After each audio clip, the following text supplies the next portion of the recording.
بہت ساری عورتیں ایسی ہیں کہ جب وہ سر میں کنگھا کرتی ہیں تو ان کے بال وہ کنگھے میں آ جاتے ہیں. تو اب وہ آ کیوں جاتے ہیں؟ تو وہ تو اس وجہ سے آ جاتے ہیں کہ بھائی بال کمزور ہوتے ہیں تو وہ بال الجھے ہوتے ہیں، تو جب وہ سل جاتی ہیں تو وہ بال ان کے کنگھے میں آ گئے. لیکن اس کے بعد وہ کچھ ایسی غلطی کرتی ہیں جو ان کی وہ غلطی ان کو بہت بڑے عذاب کا مستحق، بہت بڑی سزا کا مستحق بنا دیتی ہے. وہ غلطی کون سی ہے؟ اکثر عورتوں نے کنگھا وغیرہ کیا، اور بعض عورتیں تو ایسی ہوتی ہیں کہ وہ انہوں نے ایسے ہی چھوڑ دیے، لیکن اکثر عورتیں ایسی ہیں جو ان بالوں کو ہٹاتی ہیں، کنگھے کو صاف کرتی ہیں. اور اس کے بعد عورتوں کی عادت ہوتی ہے نا، وہ بالوں کو لیا اور اس کو یوں یوں کر کے گول گول کر کے کسی جگہ پہ رکھ دیا.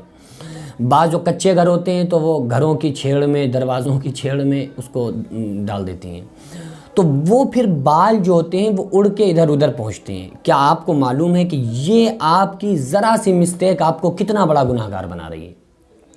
آقا علیہ السلام نے فرمایا کہ عورت جو ہے نا، عورت چونکہ سا پردہ ہے، عورت کا معنی ہی پردہ ہے. اور عورت کے سطر میں سے ہے، عورت کی سطر میں کیا کیا چیزیں ہیں؟ چہرے کے سوا، اس کے ہاتھوں کی ہتھیلی کے سوا، پیروں کے تلوے کے سوا باقی سارا جسم اس کا سطر ہے.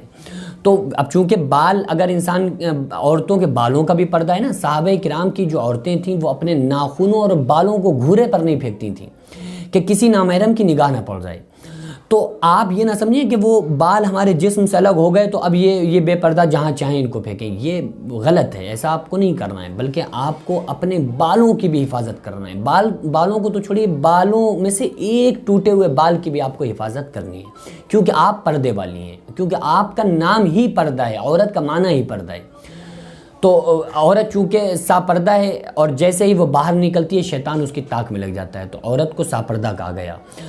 المرأۃ عورۃ فاذا اخرجت استشرفها الشیطان. عورت سا پردہ ہے، جو ہی وہ باہر نکلتی ہے تو شیطان طاق میں لگ جاتا ہے. تو ہر عورت کو یہ چاہیے کہ وہ عورت اپنے بالوں کو ایسی ویسی جگہ نہ پھینکے، ایسی ویسی جگہ نہ ڈالے جس سے ان کے بالوں پر کسی نامحرم کی نگاہ پڑے. کیونکہ ظاہر سی بات ہے کہ آپ کے بال، بہت ساری عورتیں ایسے تیل لگاتی ہیں جو نہانے کے بعد، سر دھونے کے بعد بھی اس کی خوشبو نہیں جاتی ہے. تو اگر وہ ایسا کوئی آپ نے تیل لگایا ہوا ہے، وہ بال آپ نے ہٹا کے کہیں رکھ دیے، وہ بال کہیں اڑ کے چلے گئے، اور وہ کسی کی ناک میں اگر وہ خوشبو آپ کے تیل کی، بالوں کے تیل کی چلی گئی، تو پھر اس میں آپ گناہگار ہوں گی. تو ہمیں کیوں ایسے ہم کام کریں جس سے ہم گناہگار بنیں؟ اسلام نے عورتوں کو بہت بڑا مقام دیا ہے. تو دیکھو، اچھی چیز ہوتی ہے نا، وہ پیکنگ میں ہوتی ہے. آپ کسی بھی چیز کو دیکھ لیں، اچھی چیز جو ہوگی وہ پیک ہوگی. پیکنگ میں جو چیز ہو آپ سمجھ جاتے ہوں گے یار یہ اچھی چیز ہے. آپ مٹھائی کی دکان پہ پہنچے، شیشے میں جو مٹھائیاں پیک ہوتی ہوں گی وہ اچھی ہوتی ہوں گی، باہر جو رکھی ہوتی ہوں گی وہ وہی لڈو اور سموسے وغیرہ رکھے ہوتے ہیں، اندر جو ہوتی ہیں وہ VIP والی ہوتی ہیں. تو آپ VIP میں سے ہیں، آپ کو اسلام نے بہت بڑا آپ کو مقام دیا ہے.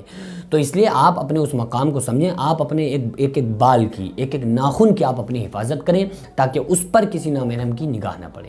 اللہ تبارک و تعالیٰ سے دعا ہے کہ پروردگار عالم ہمارے یہاں کی اور پوری دنیا کی ساری کی ساری، ہم سارے گھر والوں کی، عورتوں کو، بہنوں کو، ماؤں کو، سب کو مکمل طرح سے پردہ کرنے کی توفیق عطا فرمائے. ہم علینا البلاغ. السلام علیکم ورحمۃ اللہ وبرکاتہ.